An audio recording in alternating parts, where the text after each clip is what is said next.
Okay, let's jump right into this explainer because today we're looking at one of the most catastrophic and honestly engineeringly astounding moments in modern maritime history. We are unpacking the disaster aboard the Maersk Honam.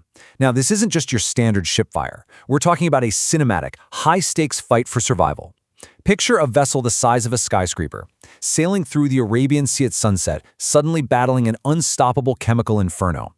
We're going to look at the frantic emergency response, the cutting-edge forensic investigation, and ultimately an unprecedented salvage operation that literally brought a ship back from the dead. I want you to put yourself right in the thick of the chaos for a second. It's March 6, 2018. The sun is setting roughly 900 nautical miles off the coast of India.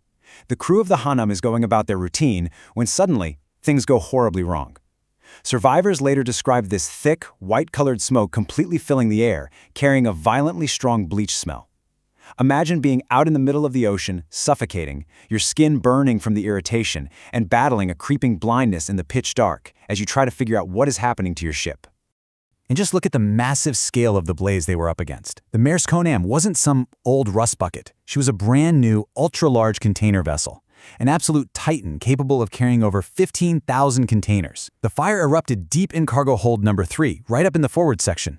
The heat generated there was so intense, it literally began melting the ship's steel framework, sending these towering toxic plumes of black and white smoke miles into the sky. It was so massive, you could literally see it from satellites in orbit.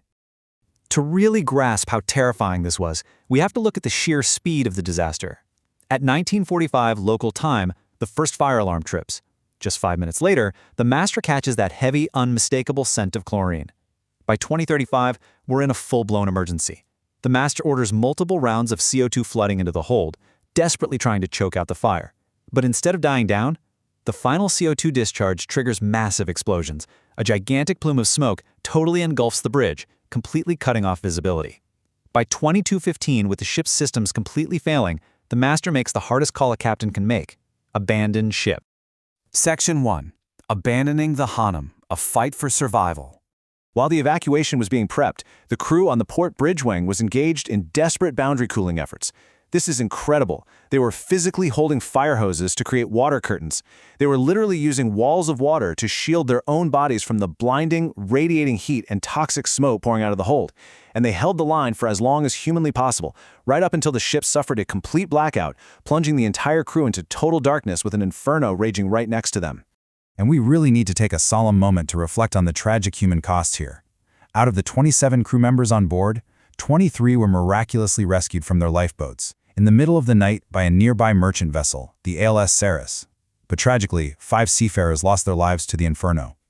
It's a very stark, heartbreaking reminder of the deadly stakes involved in keeping our global supply chains running.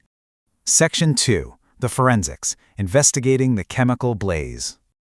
So, after the smoke cleared, marine safety investigators stepped in, and they quickly zeroed in on the primary culprit. Deep in the hold, there was a massive block of 54 containers holding a staggering 1,000 tons of a chemical called SDID. Now, SDID is a chlorinating agent. It's officially classified as a Class 9 miscellaneous dangerous good, but it is highly oxidizing. Under the right conditions, it undergoes what's known as thermal runaway. This is a terrifying, self-sustaining chain reaction of heating and decomposition that pumps out intense heat, that thick white smoke the crew saw, an absolutely lethal chlorine gas. And investigators actually found undeniable visual proof of that toxic cloud. They recovered a crew member's boiler suit from the wreckage. Now, this suit used to be a dark, standard-issue Maersk blue, but as you can see, it has been bleached almost entirely white. That is the result of the violent chemical decomposition and sheer chlorine gas exposure during the fire. It is a chilling piece of physical forensic evidence.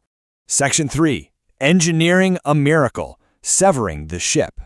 Now, the intense heat completely destroyed the entire forward bow and the accommodation block. It was just a melted, charred write-off. But here's where it gets wild.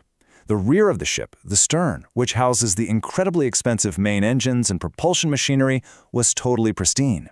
So, Maersk enacted a radical, almost unbelievable plan.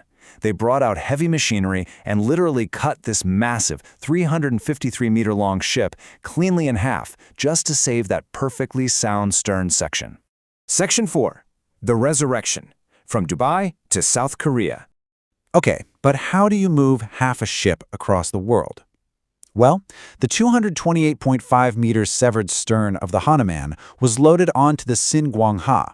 This is a specialized, semi-submersible, heavy-lift vessel.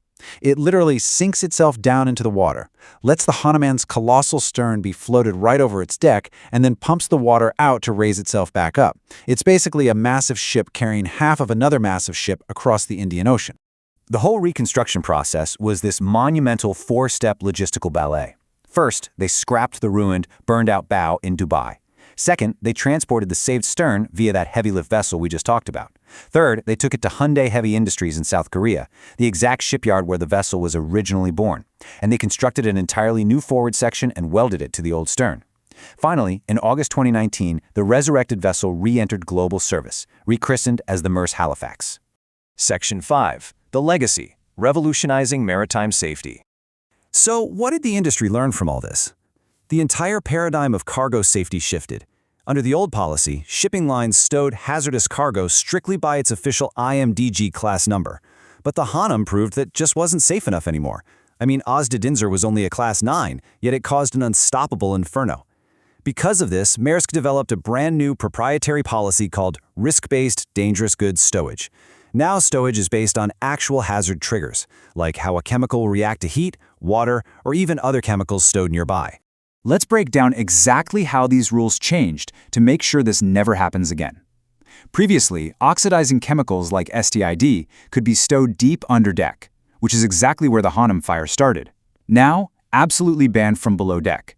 They must be stowed exclusively on deck, kept far away from direct sunlight, strictly banned from being placed near the crew's living quarters, and they have to be placed in areas where crew members have immediate, high-accessibility access for high-volume fire hoses.